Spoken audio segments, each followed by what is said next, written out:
Welcome to the Slop Temple. We pray this video helps. In this video, I will explain Euclid's division algorithm. This powerful method helps us find the greatest common divisor, or GCD, of any two positive integers.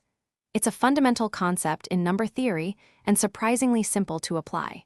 We'll break down the steps, making it easy for you to understand and use this elegant mathematical tool. Get ready to discover how repeated division leads to a clear and precise answer every time. To begin, you take your two numbers and divide the larger one by the smaller one. Note the remainder. Next, you'll replace your original larger number with the smaller one and your original smaller number with that remainder you just found. You then repeat this division process. Keep going, performing these steps over and over until you finally get a remainder of 0.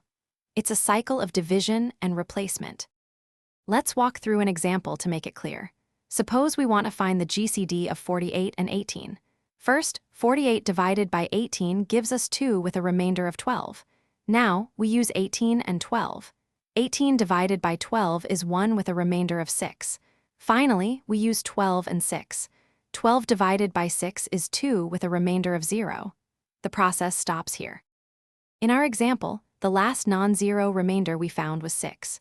Therefore, the greatest common divisor of 48 and 18 is 6.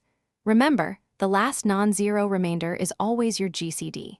This algorithm is not just a mathematical curiosity, it's a cornerstone for many cryptographic systems and other computational tasks. It's truly amazing how such a simple process yields such powerful results. Before you go, don't forget to check the description below for a link to the Oala water bottle and other great deals. Thanks for watching, and keep exploring the world of numbers. Thanks for watching. Consider subscribing if we helped you.